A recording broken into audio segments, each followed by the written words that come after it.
بسم الله الرحمن الرحيم. عن سلمة عن النبي صلى الله عليه وسلم كان يصلي في بينها فيقرأ بسم الله الرحمن الرحيم الحمد لله رب العالمين الرحمن الرحيم مالك يوم الدين إياك نعبد وإياك نستعين اهدنا الصراط المستقيم صراط الذين أنعمت عليهم غير المغضوب عليهم ولا الضالين. عزیز محترم، آج میں آپ کو احادیث پاک سے نماز میں بسم اللہ بالجہر پڑھنے کا ثبوت عرض کروں گا. یعنی میں یہ عرض کروں گا کہ نماز میں بسم اللہ الرحمن الرحیم سورۃ فاتحہ سے پہلے اونچی آواز سے پڑھنا چاہیے. یہ میں نے اپنی تفسیر کرمانی جو ہے اس سے عبارات ان کی عرض کروں گا. پہلے میں عرض کروں گا کہ نماز میں سورۃ فاتحہ سے پہلے بسم اللہ الرحمن الرحیم اونچی پڑھنی چاہیے، اور پھر امام شافعی اور دوسرے فقہاء کرام سے ثابت کروں گا کہ نماز میں جو ہے بسم اللہ الرحمن الرحیم سورۃ فاتحہ سے پہلے پڑھنی چاہیے. پہلے میں حدیث پاک سے پھر فقہاء کرام کے اقوال سے عرض کروں گا. حدیث پاک سے نماز میں بسم اللہ اونچی آواز سے پڑھنا چاہیے. حضرت ام سلمہ رضی اللہ تعالیٰ عنہ کی روایت کردہ میں نے حدیث پڑھی ہے، اس کا ترجمہ میں عرض کر دیتا ہوں. حضرت ام سلمہ رضی اللہ تعالیٰ عنہ سے روایت ہے کہ بے شک نبی کریم صلی اللہ علیہ وآلہ وسلم میرے گھر میں نماز پڑھا کرتے تھے تو قرات اس طرح پڑھتے تھے بسم اللہ الرحمن الرحیم الحمدللہ رب العالمین سے لے کر وللضالین تک پڑھا کرتے تھے. تفسیر کرمانی جو میں نے لکھی ہے اور طحاوی شریف میں یہ موجود ہے حدیث پاک. آپ اس کا جواب دیتے ہوئے یہ کہتے ہیں کہ اس حدیث میں اونچی آواز سے تسبیح پڑھنے کا کوئی بیان نہیں، کوئی ذکر نہیں ہے، بلکہ بسم اللہ پڑھنے کا ذکر ہے. ہم یہ کہتے ہیں کہ ہمارے نزدیک بھی جو ہے بسم اللہ یعنی تسبیح ایسا پڑھنا مسنون ہے، سنت رسول اللہ صلی اللہ علیہ وآلہ وسلم ہے. آپ یہ نماز جو ام سلمہ رضی اللہ تعالیٰ عنہ کے گھر پڑھا کرتے تھے رسول اللہ صلی اللہ علیہ وآلہ وسلم، یہ نفل نماز تھی. فرض نماز تو مسجد پاک میں یعنی مسجد نبوی میں جماعت سے پڑھتے تھے اور پڑھاتے تھے. نماز میں قرات اونچی آواز سے نہیں پڑھی جاتی بلکہ آہستہ پڑھی جاتی ہے. اس نماز میں حضور صلی اللہ علیہ وآلہ وسلم تسبیح یعنی بسم اللہ الرحمن الرحیم اور فاتحہ آہستہ پڑھتے تھے. حضرت ام سلمہ رضی اللہ تعالی عنہ اس موقع پر نبی کریم صلی اللہ علیہ وآلہ وسلم کے نزدیک ہوتی تھی، اس لیے آپ سن لیتی تھی. آہستہ قرات بھی اتنی اونچی پڑھنی چاہیے، ہونی چاہیے کہ ساتھ والا سن لے، ورنہ قرات صحیح نہ ہوگی. عزیز محترم، پھر کیا ہوگا؟ نماز صحیح نہ ہوگی، قرات صحیح نہ ہوگی تو یہ ہوگا تفکر. حضور صلی اللہ علیہ وآلہ وسلم کی حدیث پاک ہے، عربی عبارت ہے جو میرے دائیں اور بائیں صفحات میری تفسیر کرمانی کے لگے ہوئے ہیں. آپ عربی عبارات جو ہے وہاں سے دیکھ سکتے ہیں. میں اس کا ترجمہ عرض کر دیتا ہوں جو حضرت ابن عباس رضی اللہ تعالی عنہ حدیث روایت فرماتے ہیں. حضرت ابن عباس رضی اللہ تعالی عنہ کہ روایت پر یہ ہے کہ رسول اللہ صلی اللہ علیہ وسلم نماز تسبیح سے شروع کیا کرتے تھے. حضرت ابو عیسیٰ رحمۃ اللہ علیہ اس حدیث کے متعلق فرماتے ہیں من حدیث لیس اسناد بذالک، اس حدیث کی اسناد میں کچھ بھی نہیں. ترمذی شریف. حضرت عبداللہ بن عباس رضی اللہ تعالیٰ عنہ اس حدیث کی متضاد فرماتے ہیں. وہ فرماتے ہیں فی الجہر بسم اللہ الرحمن الرحیم قال ذلك فعل العرب، نماز میں فاتحہ سے پہلے تسبیح یعنی بسم اللہ الرحمن الرحیم اونچی آواز سے پڑھنا بدویوں کا فعل ہے، دیہاتیوں کا فعل ہے۔ یہ تحاوی شریف میں حدیث پاک جو ہے حضرت ابن عباس کی موجود ہے۔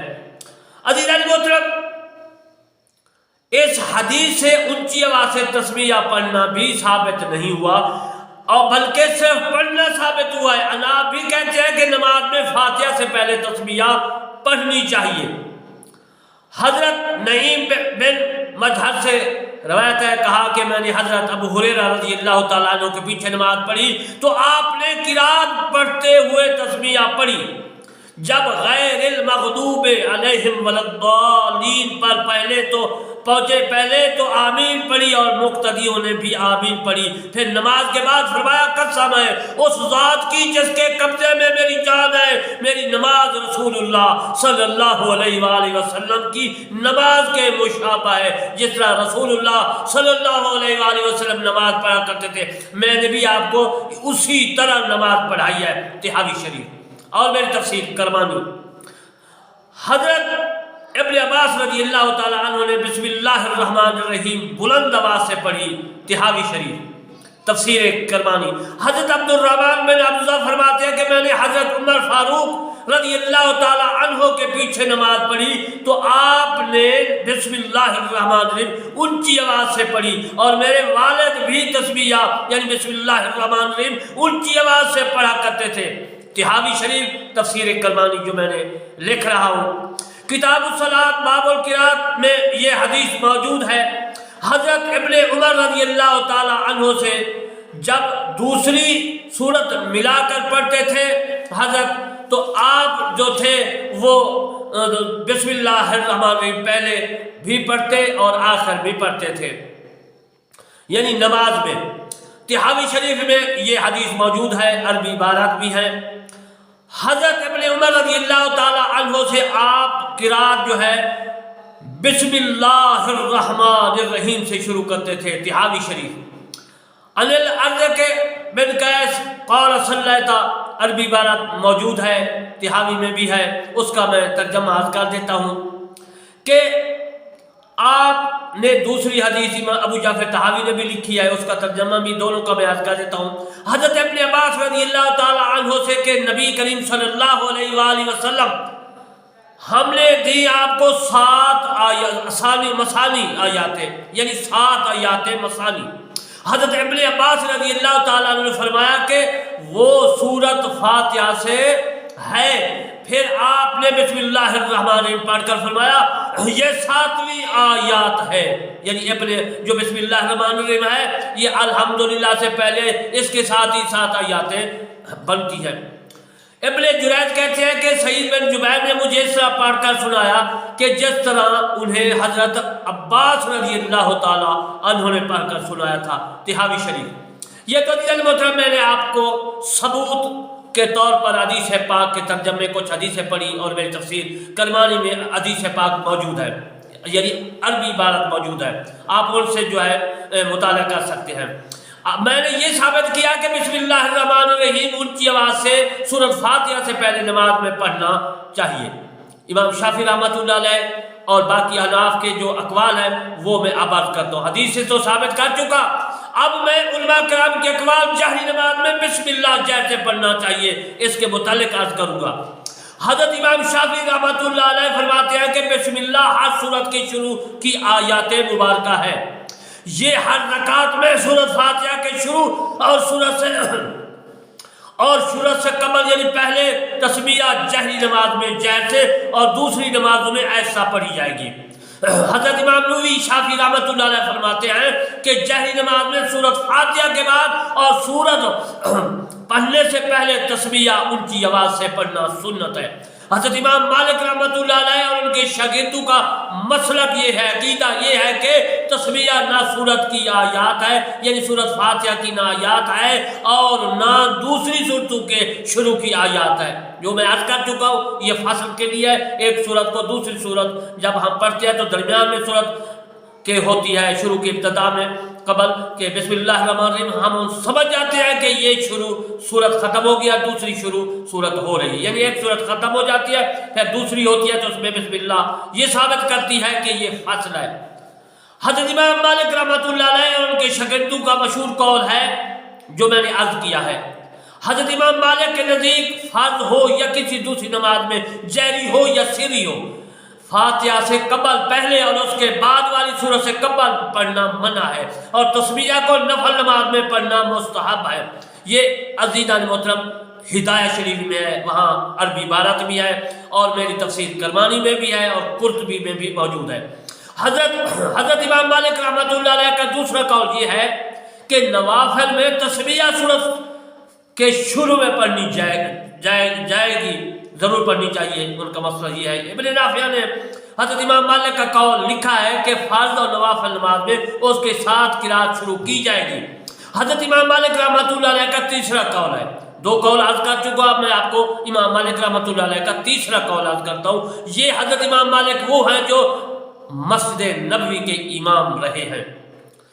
عزیزان محترم، امام مالک رحمۃ اللہ علیہ کا تیسرا قول یہ ہے کہ نوافل میں سورت کے شروع میں تسمیہ پڑھی جائے گی اور فاتحہ سے قبل نہیں پڑھی جائے گی۔ ابن نافع نے حضرت امام مالک رحمۃ اللہ علیہ سے روایت کی ہے کہ فرض اور نفل نماز میں تسمیہ کے ساتھ قرات شروع کی جائے گی اور کسی حالت میں ترک نہیں کی جائے گی۔ حضرت امام احمد بن حنبل رحمۃ اللہ علیہ کا مسئلہ بھی میں عرض کر دیتا ہوں کہ ان کا عقیدہ اور مسئلہ کیا، وہ فرماتے ہیں کہ تسمیہ فاتحہ کی آیات ہے اور ہر رکعت میں فاتحہ سے پہلے قبل تسمیہ پڑھی جائے گی اور سورت جو ہے فاتحہ قبل پڑھی جائے گی، یہ فاتحہ جو بسم اللہ الرحمن الرحیم ہے۔ اصل حنبلی فرماتے ہیں کہ تسمیہ کو نماز میں بلند آواز سے نہ پڑھو، خواہ تسمیہ کو فاتحہ کو جو مانے یا نہ مانے۔ فرماتے ہیں کہ صحیح قول یہی ہے۔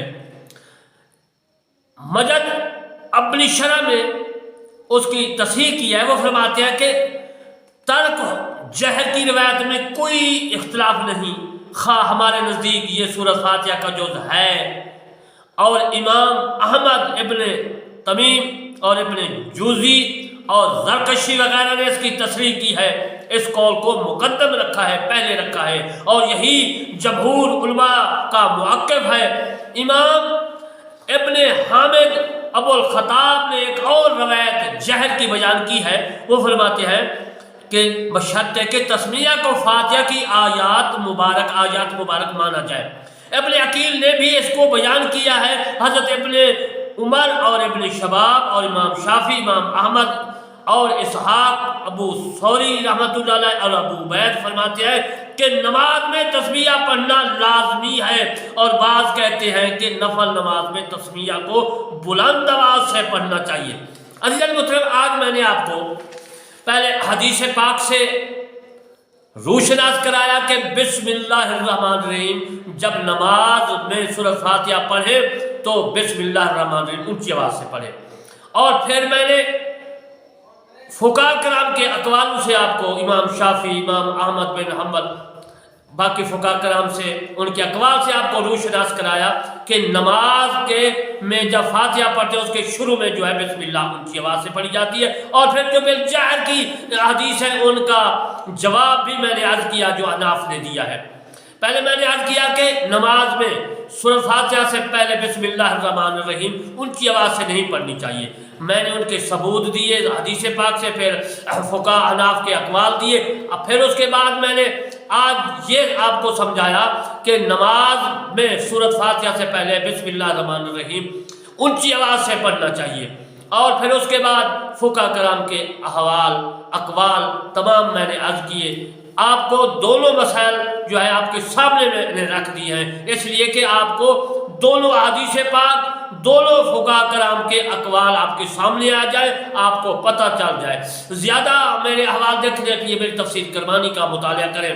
عزیزان محترم، علامہ طالب حسین کرمانی بستی یاسر آباد چک تحصیل محل ضلع بہاری صوبہ پنجاب پاکستان سے میں عرض کر رہا ہوں کہ جو علم ہوتا ہے وہ دوسروں تک پہنچانا چاہیے، اس میں کوئی اختلاف نہیں کرنا چاہیے، اس میں کوئی اس طرح کی بات جو ہے طنز و تنظیر کی نہیں ہونی چاہیے۔ یہ قرآن مجید، حدیث پاک، فقہاء کرام کا جو ہے اقوال ہے۔ میں دعا کرتا ہوں کہ اللہ تبارک و تعالی ہم کو قرآن مجید فرقان حمید پر پورا عمل کرنے کی توفیق عطا فرمائے۔